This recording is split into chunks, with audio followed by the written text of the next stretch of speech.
The sweltering summer night of August 12, 1847, at Magnolia Creek Plantation, deep in the Mississippi Delta, witnessed the birth of two infant boys to the wife of Colonel Richard Bowmont.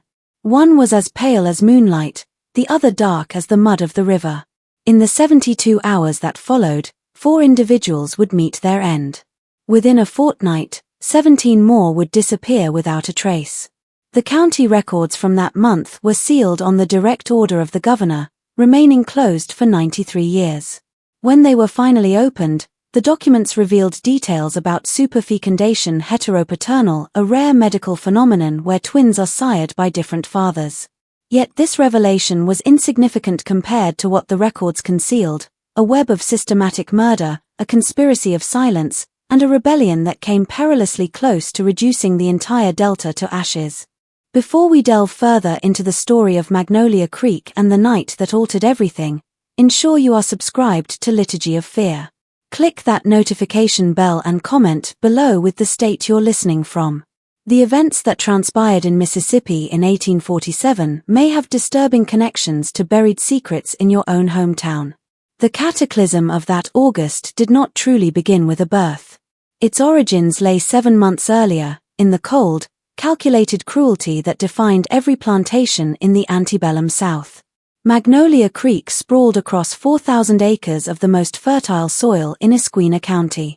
The Bowmont family's dominion over that land started in 1801, when Richard's grandfather acquired it from a French trading company for $30 and a private pledge to the territorial governor. By 1847, the plantation was the forced home to 263 enslaved individuals, produced 18,000 bales of cotton each year, and was known for what local newspapers tactfully termed efficient management practices. Colonel Richard Bowmont had inherited the estate at 29, after his father suffered a fatal stroke while punishing a field hand who had fallen 15 pounds short of his quota. Richard's brief service in the Second Seminole War earned him a commission, secured less by martial skill and more by his family's political ties to Senator Jefferson Davis. He stood 6 feet tall, broad-shouldered, possessing a stern handsomeness that made women at church socials avert their gaze. His hair, gone prematurely silver at 34, lent him an air of distinguished authority that he wielded like a cudgel. But it was his eyes that left the most indelible impression. A pale, almost colorless gray, they held a flatness that hinted at something fundamentally absent behind them. His own overseer, a German immigrant named Klaus Hoffmann, once confided to his wife that looking into the colonel's eyes was like peering into a bottomless, dry well, an endless drop into nothingness. In the spring of 1843, Colonel Bowmont had married Catherine Stratford. She hailed from old Charleston money, a family whose fortune was built on rice plantations and the domestic slave trade.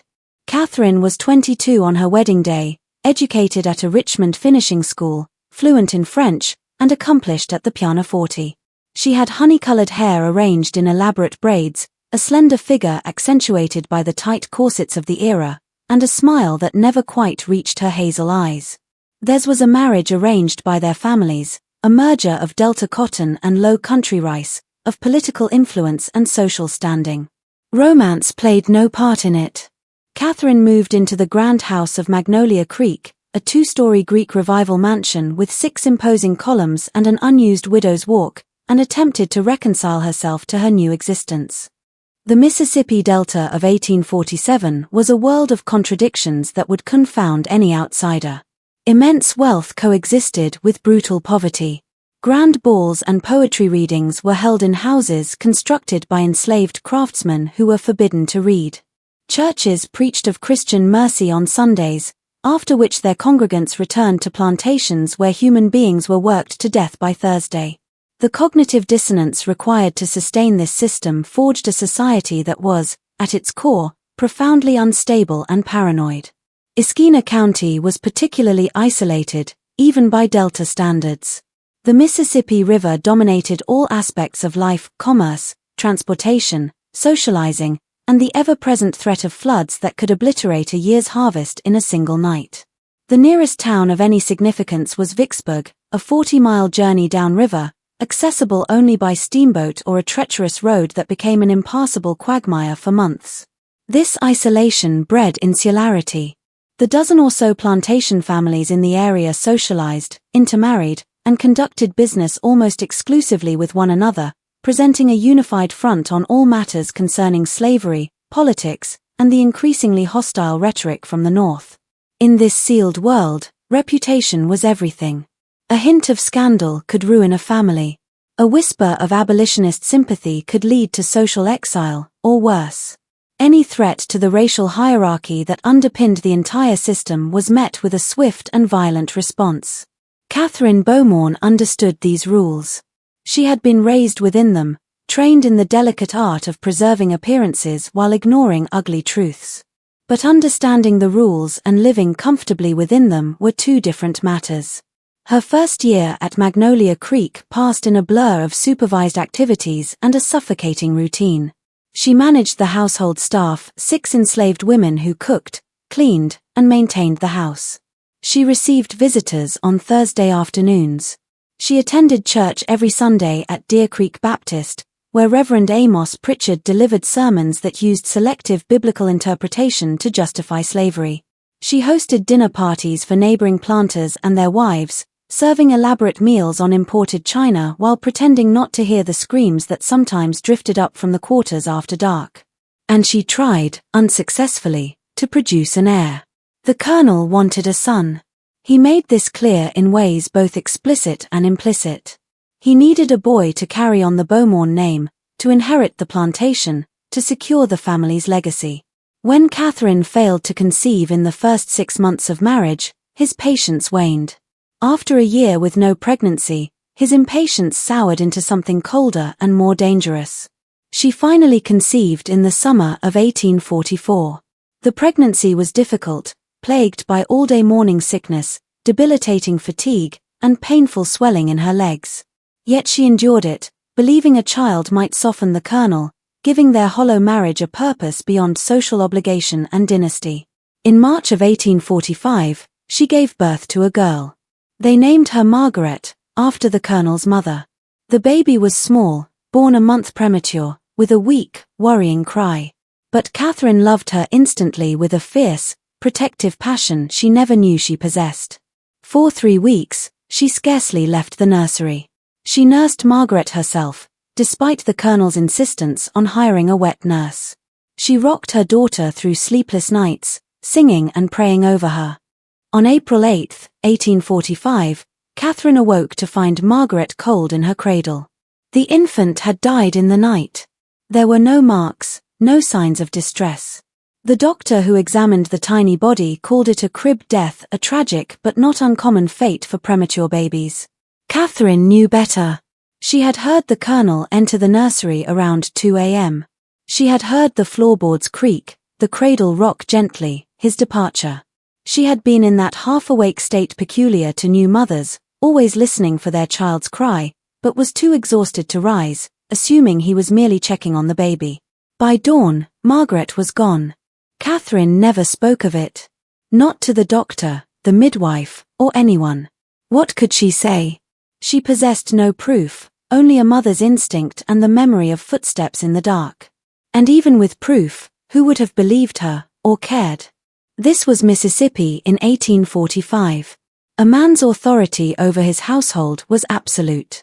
If the Colonel had decided his daughter was too weak to survive, too disappointing to be worth raising, that was his prerogative. But Catherine knew, and this knowledge fractured something fundamental inside her. She performed the rituals of grief, wore black, accepted condolences, allowed the Colonel to bury Margaret in the family plot beneath a small marble headstone. But privately, she began to see her husband with stark clarity, not as a stern but ultimately reasonable man, nor as a mere product of his culture, but as something else entirely, something broken and monstrous. She conceived again in late 1845. This time, she was more cautious. She ate in her room, refused any medicines the Colonel offered, and locked her door at night. Yet the pregnancy ended in a miscarriage at 4 months. The doctor said such things happened, especially after the trauma of losing a child. Catherine suspected otherwise, but again, had no proof, only a lingering metallic taste in her mouth after drinking the tea the Colonel had brought her the night before the cramping began. By the spring of 1847, Their marriage existed only as a legal formality and a social performance. They spoke when necessary, appeared together at church and functions, but the house had become a silent battlefield, even if only one of them was actively fighting. And then, Catherine met Solomon Tutweiler. Solomon defied all expectations of what an overseer's driver should be.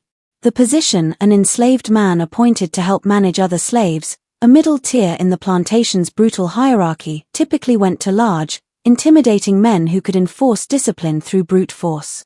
Solomon was tall, nearly 6.5 feet, but lean rather than bulky, with long fingers that seemed better suited to piano keys than to wielding a whip. It was his intelligence that made him invaluable to Klaus Hoffman and terrifying to the other enslaved people of Magnolia Creek. Purchased at age 15 from a South Carolina plantation as part of a lot acquired by the Colonel in 1838, his previous owner had noted on the bill of sale that the boy could read a dangerous liability in the post-Denmark VC Rebellion South, but also a sign of a talent for understanding complex systems and predicting behavior. The Colonel saw potential in this, not humanitarian potential, but economic potential. A clever slave, if properly controlled, could be more valuable than 10 strong ones. By 1847, at 24 years old, Solomon Tutweiler effectively managed the day-to-day operations of Magnolia Creek's enslaved workforce. He reported to Hoffman, who reported to the Colonel, but in practice, Solomon made the key decisions regarding work assignments, discipline, and logistics. He maintained the plantation's records: who produced what, who missed quota, who was sick, pregnant, or dead. He could calculate yield predictions, optimal planting patterns, and maintenance schedules.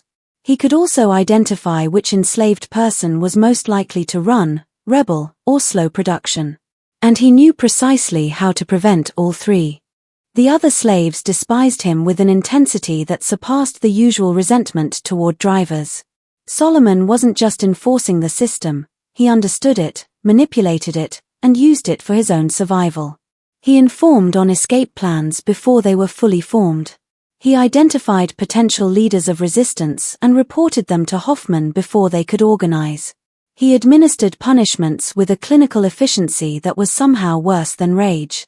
He also possessed an unusual degree of physical freedom for an enslaved man in 1847 Mississippi. Because of his value, Solomon was permitted to move between the main house, the overseer's cottage, the quarters, the fields, and even to neighboring plantations on the Colonel's business. He wore better clothes, not fine, but serviceable and clean. He ate better food, had his own small room, and was never whipped, except once early on to establish the Colonel's authority. This combination of intelligence, mobility, and perceived collaboration made Solomon the most dangerous person on Magnolia Creek, but not for the reasons anyone supposed. Catherine first truly noticed Solomon in December of 1846, when she went to the quarters to distribute Christmas presents, a paternalistic tradition inherited from her mother-in-law. She brought cheap trinkets and extra food rations, playing her part in the elaborate theater of benevolent slavery. The enslaved people lined up, thanked her with vacant eyes, and accepted their gifts with practiced humility. But Solomon had looked at her differently, not with submission, nor with barely concealed hatred, but with recognition, as if he could see past her performance to the desperate, grieving woman beneath. As if he knew about Margaret, the miscarriage, the tea. The moment lasted only a second before he lowered his eyes, thanked her, and moved on. But that moment fractured something inside Catherine. She began to observe him after that, his quiet efficiency, the way others fell silent at his approach, the respect, or was it fear, in Hoffman's voice when he spoke to Solomon, the Colonel's peculiar reliance on this one man who, though considered property, seemed to hold genuine power. In January, she orchestrated their first private conversation. She requested a literate person to help catalogue her late mother-in-law's library, a task requiring reading titles and alphabetical organization. She knew Solomon was the only enslaved person at Magnolia Creek who could read. The Colonel approved without suspicion, believing his wife was merely being practical. Solomon arrived at the library on a cold Tuesday afternoon. For the first hour, they worked in silence. Catherine handed him books, he noted the titles and authors in careful script, and they placed the volumes on the shelves. Then Catherine asked, "Did you choose this life?" Solomon stopped writing, setting his pen down deliberately. When he finally looked up, his expression was unreadable. I'm not sure I understand the question." "Being the driver, the colonel's assistant. Did you volunteer, or were you assigned?" A long pause. When he spoke again, his voice was soft and precise. "I was assigned, After they discovered I could read, the colonel decided I would be more useful in this capacity than in the fields." "And you've been successful in this role?" "I have kept myself alive, I'm not certain that counts as success." The raw honesty in that statement, the first genuine thing anyone had said to her in months, made her eyes sting with unshed tears. She turned away, pretending to search for a book. "Did you have children, Solomon asked, his voice still quiet. "Before I arrived here, I mean. I've only been working at the main house since last year." The question should have been impertinent, crossing every line of racial and social etiquette, yet something in his tone made it feel less like an intrusion and more like solidarity. "A daughter," Catherine whispered. "She died." "I'm very sorry." And somehow, she knew he truly was. They continued working in silence, but something had shifted. An unspoken understanding had been established. Over the following weeks, Catherine found more reasons to require Solomon's assistance. The colonel, distracted by falling cotton prices and political tensions with Mexico, didn't notice or didn't care. Hoffman assumed it was typical plantation lady busywork. During these sessions, they talked, cautiously at first, then with increasing candor. Catherine learned Solomon was born in Charleston, that his mother had taught him to read in secret before she was sold away when he was 7, that he'd been on 5 different plantations before Magnolia Creek, surviving by being smarter than his owners, by making himself indispensable. Solomon learned that Catherine was terrified of her husband, that she believed the colonel had murdered their daughter, that she was trapped in a life she hadn't chosen and saw no escape from. "Why don't you run?" Catherine asked him once in March. "You're smart enough to make it north. You move freely. You could plan it properly." Solomon smiled, a humorless expression. Smart slaves don't run. They know the statistics. For everyone who makes it to freedom, 99 are caught and tortured as examples. Running is for desperate people. I prefer to survive. So you've accepted this? Forever? I didn't say that. His eyes met hers with sudden intensity. I said I don't run. I didn't say I don't resist. That conversation took place on March 19, 1847. The same day Catherine discovered she was pregnant again. Catherine didn't tell Solomon immediately. She told no one, not even the colonel, for nearly 6 weeks. She had learned caution from her previous losses, and this time, she was determined to protect the life inside her through vigilance and secrecy. But she also knew with chilling certainty that if this child was a son, the heir the colonel demanded, she would have no real influence over him. The boy would be raised to be his father's duplicate, entitled, cruel, emotionally vacant. He would inherit Magnolia Creek and perpetuate the cycle of brutality. And if the child was a daughter, Catherine feared she wouldn't live long enough to protect her from the colonel's cold calculations about bloodlines and utility. This fear festered through April and into May, growing alongside the child in her womb. She played her part impeccably, the beautiful wife, the gracious hostess, the quiet presence at church. But inside, she was making her own calculations. The idea, when it first formed, seemed impossible, insane. But it wouldn't leave her. She had been reading medical texts from the colonel's library, trying to understand her previous pregnancy's failures. That's where she encountered a reference to superfecundation heteropaternal, the rare phenomenon where a woman conceives twins from 2 different fathers if she ovulates multiple eggs and has relations with 2 men within a short window. The text, written by a French physician in 1823, cited only 3 documented cases, all in Europe. It was considered so rare and scandalous it was barely discussed in polite medical circles. But its implications consumed Catherine. If she conceived twins, one from the colonel and one from another man, there was a slim chance one child might be saved from her husband's influence.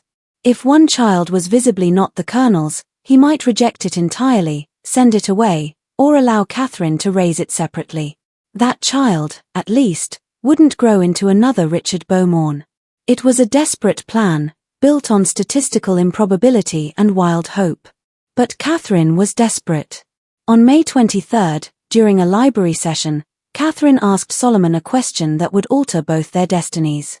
"If I asked you to help me destroy something," she said, not looking at him, ostensibly focused on dusting leather-bound volumes, "would you?" Solomon went very still. "That would depend on what you wanted destroyed. A legacy. A continuation of cruelty. You're talking in riddles." Catherine turned to face him then, her heart hammering. "I'm pregnant. 2 months along. The baby is the Colonel's." Solomon's face remained carefully neutral. "Congratulations. I don't want congratulations. I want help." She explained it then, haltingly at first, then with rising urgency. The theory of superfecundation, the medical texts, her desperate plan to conceive a second child from a different father, to create uncertainty, to grant herself leverage and agency in a world that offered none. "You're asking me to," Solomon didn't finish. "I'm asking you to help me betray my husband in a way that might save at least one child from becoming like him." The silence felt eternal. Catherine heard her own breathing, the grandfather clock in the hall, the distant songs of field workers. "Do you understand what you're asking?" Solomon's voice was a whisper. "What would happen to us if this was discovered? I understand you'd be killed. Probably tortured first. I understand I would be destroyed socially, possibly institutionalized. I understand this is the most dangerous thing either of us could do." "Then why?" "Because I watched my husband murder our daughter." The words were sharp, certain. "Because I will not bring another child into this house without some way, any way, to save them from him. Because I am already destroyed, Solomon. I'm just still walking around." Solomon looked at her for a long moment, his dark eyes searching her face. Then he asked, very quietly, "Is this really about saving a child, or is this about revenge?" Catherine considered the question honestly. "Both. Does it matter?" "Yes, it matters a great deal. Revenge is a fire that consumes everything, including the person who lights it. If that's all this is, we'll both burn and accomplish nothing." "Then it's about survival," Catherine said. "Mine and the child's. Is that acceptable?" Another long silence. Then, Solomon nodded once, almost imperceptibly. "When?" he asked. "Soon. The timing has to be precise. Within the next week, possibly less." They planned carefully over the following days. Catherine tracked her body's rhythms, calculating the optimal window. Solomon identified the safest time and location, a Wednesday afternoon when the Colonel would be in Vicksburg, when Hoffman would be supervising new field assignments, when the house staff would be occupied with laundry. On May 27, 1847, at approximately 2 p.m., Catherine and Solomon met in the disused smokehouse at the plantation's edge. The structure, built 30 years prior, was now a storage shed for unwanted equipment. What transpired there took less than 20 minutes. Neither spoke. Catherine kept her eyes closed, tears tracing paths down her temples. Solomon was methodical, quick. When it was over, he helped her adjust her dress with the same careful efficiency he applied to all tasks. "I'm sorry," he said as she prepared to leave. Catherine looked at him then, truly looked, and saw something unexpected, genuine anguish. "Don't be," she told him. "This was my choice. My plan. You were just property," he finished bitterly. "Doing what property does. Following orders." "No." Catherine touched his hand briefly, a gesture violating every social code. "You were a person helping another person survive. That's all." She returned to the main house, bathed thoroughly, and resumed her routine as if nothing had happened. That evening, the Colonel returned from Vicksburg in a foul mood. The bank had refused to extend his credit. He ate in silence, drank a third of a bottle of whiskey, and retired to his study without a word to her. She lay awake that night, one hand on her barely swollen belly, wondering if she had saved a life or condemned two. The answer would not come for 4 more months. Through June and July, life at Magnolia Creek maintained its oppressive rhythm. Temperatures climbed to brutal heights, regularly exceeding 100 degrees with suffocating humidity. The cotton grew thick and green. The enslaved workers toiled from dawn to dusk and beyond as the colonel pushed for maximum yield. 2 people died from heat exhaustion in late June. Another attempted escape in early July, was caught, whipped, and sold downriver as an example. Catherine's pregnancy progressed, as normally as any could in that heat, in that house. She grew larger, more uncomfortable, more conscious of the ticking clock counting down to a moment that would either free her or destroy her completely. She and Solomon did not speak privately again, it was too dangerous. But sometimes, when their eyes met across the yard, an entire conversation passed wordlessly between them. "Are you all right?" "Yes." "Are you?" "Yes." "Can we survive this?" "We have no choice." The colonel, meanwhile, grew increasingly volatile. Falling cotton prices, political tensions, and the impending heir exacerbated something in him. He had always been cruel in a distant, administrative way, but that summer he began participating directly. He watched whippings, counting the lashes. He rode through the fields during the hottest hours, observing workers with those flat grey eyes. He conducted late-night inspections of the quarters. The constant surveillance created an atmosphere of suffocating fear. Hoffman tried to moderate the colonel's impulses, worried that excessive pressure would incite rebellion, but was increasingly ignored. Solomon navigated this deterioration with his usual careful intelligence, giving the colonel no reason to question his loyalty. But he also began doing something subtle, something only a keen observer would notice. He started making small mistakes. A work assignment error, a miscalculation in supplies, a forgotten message. Individually minor, but together they created small pockets of disorder where the system's rigid control slipped. Catherine noticed because she was watching him constantly. She realized he wasn't making mistakes at all. He was creating opportunities. In late July, she intercepted him in a hallway. "You're planning something," she whispered. "I'm always planning something. Survival requires constant planning." "That's not what I mean." Solomon glanced down the hallway, then met her eyes with unusual directness. "You're not the only one who wants to see something destroyed, Mrs. Bowmont. You just gave me a reason to accelerate the timeline." "What timeline?" But he was already gone. The comment haunted her. What had Solomon been planning before she approached him? What did he mean by accelerated timeline? She got part of her answer in early August, days before the twins would be born. From her habitual spot on the second-floor balcony, she observed patterns, certain enslaved people moving between buildings, carrying items that might be tools or something else, brief, furtive conversations, small amounts of supplies, rope, lamp oil, knives, blankets, disappearing. Hoffman attributed it to normal pilferage, but Catherine saw a larger pattern. Solomon was stockpiling resources, preparing for something. On August 8th, 4 days before the birth, the simmering tensions exploded. A 15-year-old enslaved girl named Ruth, a junior housemaid, was called to the colonel's study. When she didn't emerge after an hour, an older house slave named Bess went to check. She found Ruth sobbing and bleeding, her dress torn, the colonel calmly pouring another whiskey. Bess helped Ruth to the kitchen, cleaned her up, and advised silence. Solomon was there, fetching water for Hoffman. He saw Ruth's condition, the blank horror in her eyes, and something contained inside him for 24 years cracked open. That evening, Solomon reported Ruth's injury to Hoffman with no emotion, suggesting light duties. Hoffman, who had worked with him for 9 years, heard a new flatness in his voice, an absence suggesting something being violently suppressed. "Are you all right?" Hoffman asked. "Yes, sir. Just tired from the heat." "Solomon, if there's something." "There's nothing, sir." "Will that be all?" Hoffman let him go but sat alone, deeply uneasy.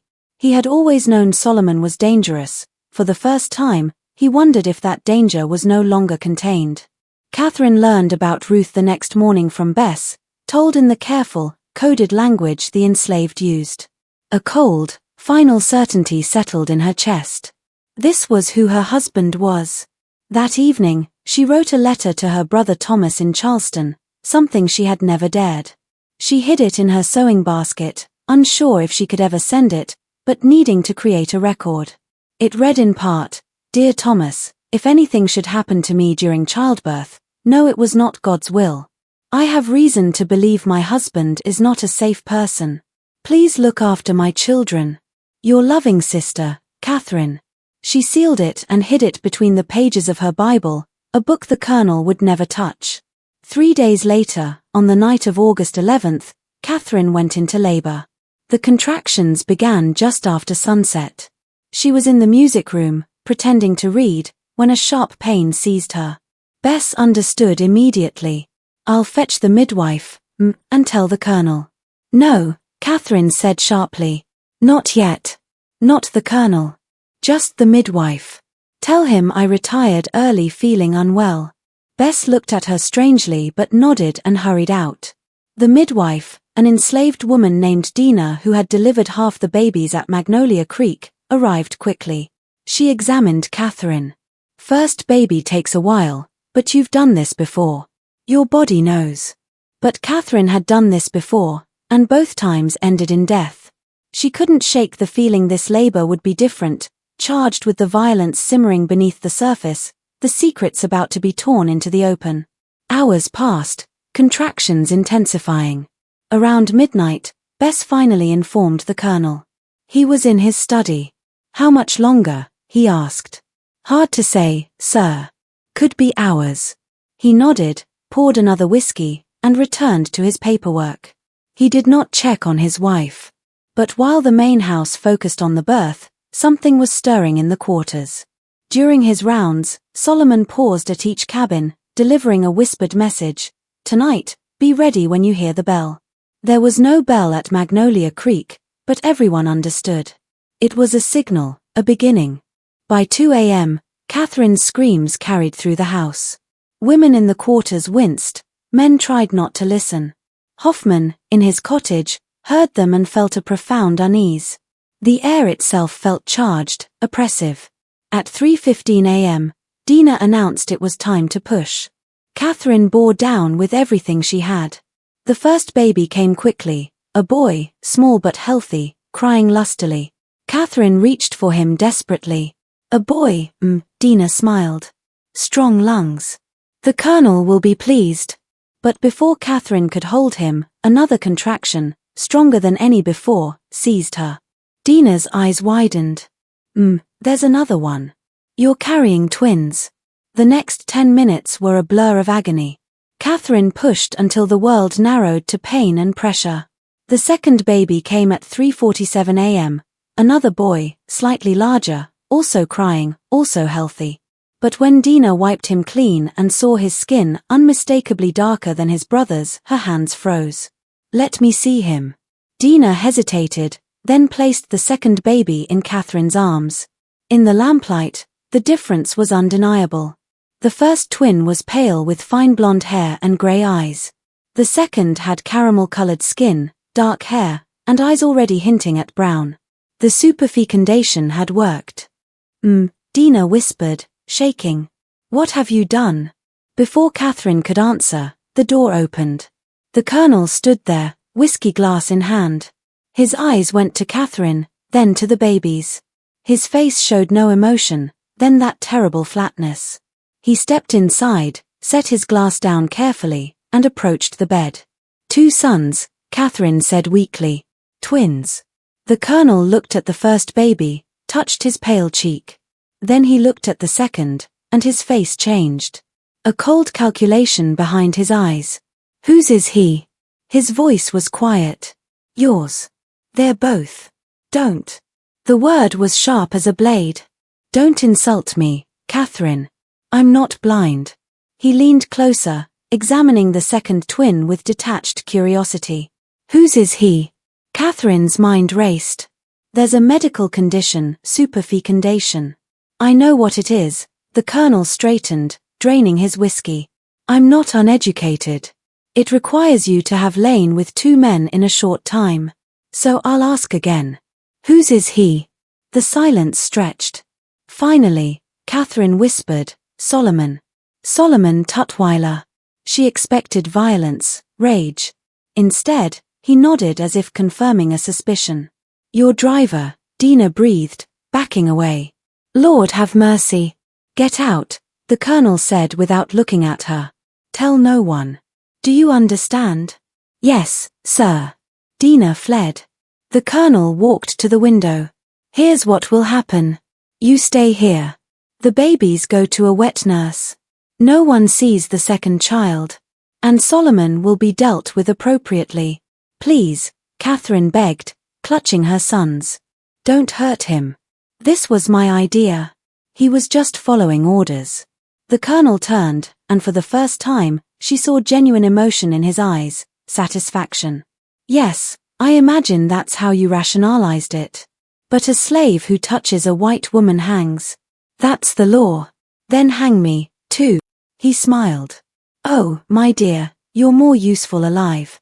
Institutionalized, perhaps. Sent to an asylum. People will believe the strain of twins drove you mad, that your confession is a delusion. The calculated cruelty stole her breath. He would use her truth as proof of insanity, lock her away, control the narrative. Solomon would die for a crime she initiated. You can't. I can. I will. And Catherine, he moved closer, looking at the babies. I'll keep the white one. Raise him as my heir. The other, he reached out, then withdrew his hand, is an abomination. He'll be sold downriver, disappear, and die forgotten. No. Catherine pulled her sons closer. You can't separate them. They're a white child and a mulatto bastard. I'll do what serves my interests. Now give them to me. He reached for them. And Catherine, exhausted, bleeding, but still a mother, fought back. She kicked, scratched, screamed. The babies wailed. Bess burst in, frozen in horror. Hoffman appeared behind her. Sir, what's happening? Hold her down. Take the babies. But before anyone could move, a sound cut through the chaos, a deep, resonant, impossible sound. The toll of a bell. Everyone froze. Magnolia Creek had no bell. It tolled again, steady, rhythmic. Hoffman moved to the window, and what he saw drained his face of color. Sir, he whispered. You need to see this. The colonel released Catherine and looked out. His controlled fury turned to shock. The quarters were on fire. Not one cabin, every single one, burning simultaneously, flames clawing at the sky. And in front of the inferno, dozens of figures stood in absolute silence, watching the main house. Dear God, Hoffman breathed. They're just standing there. They're not running. The bell tolled again. They saw its source, the plantation's large iron cookpot, mounted on a frame, being struck with a metal bar. It's a signal, the colonel said flatly. They've organized. This is rebellion. As if on command, the silent watchers moved. Not as a mob, but in organized groups, toward equipment barns, cotton stores, the main house. We need to barricade the doors, Hoffman said. Get the weapons. Where's Solomon? As if in answer, a figure emerged from the smoke, walking slowly up the path. Solomon, tall and unhurried, carrying something. The colonel watched him. He planned this. All of it. We need to leave, sir. We can't defend this. No. This is my property. I will not be driven from it by. His words were cut off by the sound of breaking glass downstairs. Voices. Footsteps. The rebellion had reached the house. Catherine, holding her babies, felt a strange calm. This was the convergence. Her betrayal, Solomon's plans, the colonel's cruelty. The colonel grabbed Hoffman's arm. Get downstairs. Protect the weapons cabinet. After Hoffman left, he turned to Catherine. Their eyes met. They both knew their world was collapsing. This is your fault, he said quietly. Your betrayal started this.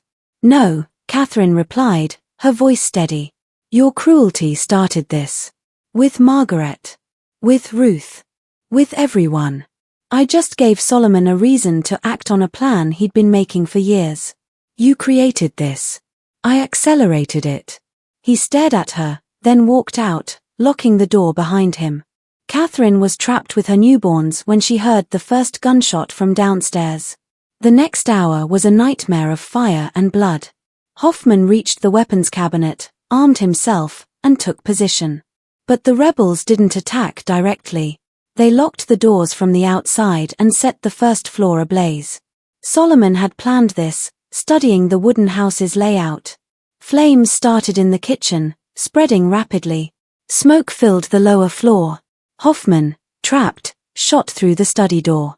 The second shot broke the lock, but the hallway was an inferno. He staggered to the window, prepared to jump, and found Solomon waiting below, holding a stolen pistol. "Don't," Solomon said simply. "You can jump and die quickly, or burn and die slowly. But you're dying tonight, Klaus." "I treated you fairly," Hoffman said, believing it. Solomon's expression didn't change. "You treated me like intelligent property instead of stupid property. That's not fairness. That's a different kind of exploitation. So this is justice. Murder? No. This is survival. You're just in the way." Smoke drove Hoffman back. He saw Solomon turn and walk away, leaving him to his choice.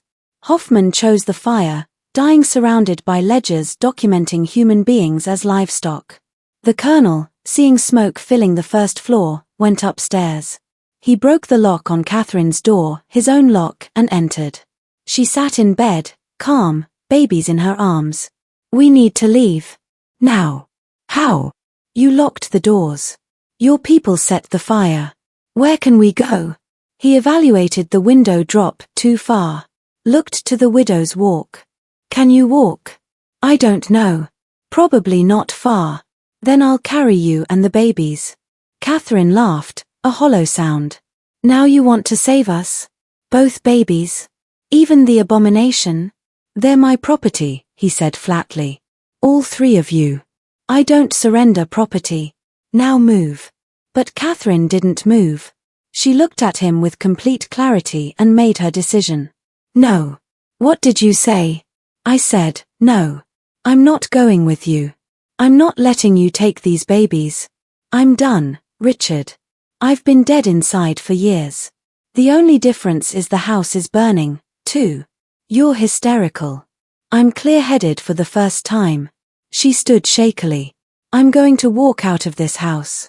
I'm going to find Solomon. And I'm going to trust him with my sons' lives more than I've ever trusted you." His flat effect cracked, revealing the rage beneath. "You'd trust a slave over your husband? You'd condemn your sons to live as what? Free. Unknown. Away from you." She moved toward the door, each step agonizing. "Yes. Absolutely. Yes." He blocked her path. "You're not leaving. Then we'll burn together. At least we'll be warm." They stood frozen. Smoke crept up the stairs. The house groaned. Then, the colonel did something unprecedented. He stepped aside. "Go," he said quietly. "Take them. But know this, Catherine. If you survive, I will spend my life hunting you. You will never be free of me." "Yes, I will," Catherine said, "because you're going to die in this house tonight." "You can't know that." "I can." She moved past him, leaving a trail of blood. "You'll never leave. You'll die trying to save your ledgers, your proof of ownership. That's who you are, Richard. That's all you are, and it's going to kill you." She didn't look back. She walked through the door, down the smoke-filled hallway, toward the flames and whatever awaited beyond. The colonel stood alone. As she'd predicted, he ran not for escape, but for his study, for the weapons cabinet, for the ledgers that documented his identity. Hoffman's body was already there. The colonel wrapped his coat around his hand, opened the hot cabinet, and began pulling out ledgers. The ceiling collapsed on him before he could save half. He died instantly, crushed beneath burning beams, surrounded by the documents that meant more to him than his family. Catherine stumbled down the stairs through a narrow path cleared by a draft. She emerged into the pre-dawn air and collapsed, babies screaming. Solomon knelt beside her. "I didn't think you'd make it out," he said quietly, looking at the babies. "Are you going to kill me?" she asked. "No. I'm going to help you escape. But we must move quickly. People will be coming." He helped her stand, supporting her weight as they moved toward the tree line. Behind them, the main house collapsed inward, sparks spiraling into the sky. After 50 yards, Catherine's legs gave out. She sat heavily, trailing blood. "I can't," she gasped. "I'm sorry. I can't." Solomon looked back, calculating. Then he decided. "Give me one," he said. "What?" "Give me one of the babies. I'll take him north. You take the other to your family in Charleston. If we separate, there's a better chance one survives. Together, we all die." Catherine looked at the two tiny faces. The pale one, the dark one. The Colonel's son, Solomon's son. Brothers who would never know each other. "Which one?" she whispered. "Your choice. I'll take whichever you give me." An impossible decision. Slowly, carefully, she handed him the darker twin. Solomon's biological son. "His name is Thomas," she said. "After my brother. Promise me you'll remember. Promise he'll know he was named for someone." "I promise." Solomon cradled the baby gently. "What about the other?" Catherine looked at the pale baby. "The Colonel's heir. James," she said. "I'll call him James." Solomon nodded once, then turned and melted into the forest. Catherine never saw him again. She sat with James, listening to Magnolia Creek destroy itself, then forced herself to stand and walk south toward the river, toward Charleston, toward an impossible future. She made it 2 miles before a search party from a neighboring plantation found her, unconscious from blood loss. James was alive, crying insistently. The official story, recorded in documents and newspapers, was this: a catastrophic fire of suspicious origin at Magnolia Creek. Colonel Richard Bowmont perished saving documents. His wife, Catherine, survived with one infant son, James. Approximately 263 enslaved people attempted escape. Most were recaptured and sold downriver, ringleaders hanged. Mrs. Bowmont, traumatized, was committed to her family's care and later a sanitarium for hysteria. That was the official story, built on convenient lies. The truth was darker. Catherine did return to Charleston, but not broken. Her brother Thomas, upon reading her recovered letter, understood. He used connections to place her in a discreet boarding house, not an asylum. She lived there quietly for 2 years, raising James. He thrived, grew intelligent and healthy, knowing nothing of his father's cruelty. She told him his father died a hero in the fire, close enough to truth. In 1849, she remarried a modest Savannah merchant who asked few questions. They had 3 more children. Catherine lived to see them all adults, never speaking publicly of Magnolia Creek. But in hidden journals, she wrote of that night, of Solomon, of her choice, of the guilt that haunted her. She wrote, "I tell myself I did the only thing possible. But I dream of Thomas. I hope he inherited something more valuable, the possibility of actual freedom." Solomon and Thomas's trail is harder to trace. In the chaos, approximately 47 enslaved people successfully escaped, a high number suggesting extensive planning. Fragmentary records suggest a tall black man with an infant reached Cincinnati, Ohio, by late 1847. The trail goes cold, often meaning successful passage to Canada. In 1852, a man named Solomon Turner appeared in Chatham, Ontario, a settlement for fugitive slaves. He worked as a carpenter, was literate, and lived with a young, light-skinned boy named Thomas. The details align. If it was them, Solomon kept his promise. He raised Thomas in freedom, where his mixed heritage was not dangerous. Thomas Turner grew up a carpenter, literate, knowing his value as a human being. He married in 1867, had 4 children, became a school teacher and community organizer. He died in 1904, a pillar of his community, his obituary making no mention of Mississippi. Meanwhile, in Mississippi, the Magnolia Creek fire became a cautionary tale, mutating in the telling. The truth of Catherine's choice was erased, too threatening.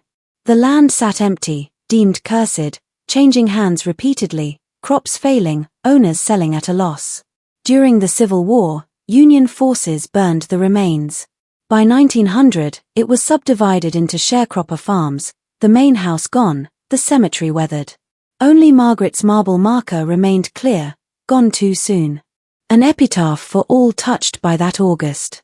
The historical record holds one final document, a letter dated September 3, 1890, in an elderly woman's hand, found in a trunk donated in 1967. It is unsigned, but the handwriting matches Catherine's journals. Addressed, to Thomas, if you still live. It reads in part, I am an old woman now. I write because I want someone to know the truth. The official histories will not record that two boys were born, brothers, separated by an impossible choice. Your father, Solomon Tutweiler, was the bravest man I ever met. I think of you every day. You were loved even in the moment I had to let you go. Your mother, Catherine. The letter was never sent. Catherine died in Charleston in 1891, never knowing if her words found their way. James grew up a successful attorney, never knowing he had a twin. The official records of Esquina County mention no twins, no Solomon by name, no Catherine's choice. But absence of documentation is not absence of truth. Some truths were too dangerous to record. On August 12, 1847, in a Mississippi corner, absolute power proved fragile. A woman's choice destroyed her world but perhaps saved her children. A man treated as property proved capable of sophisticated rebellion. Two babies were born who challenged every assumption of their society. The fire burned for 3 days, a warning visible for miles. For a brief moment, power was revealed as conditional, not absolute. And that revelation, once seen, could not be completely unseen.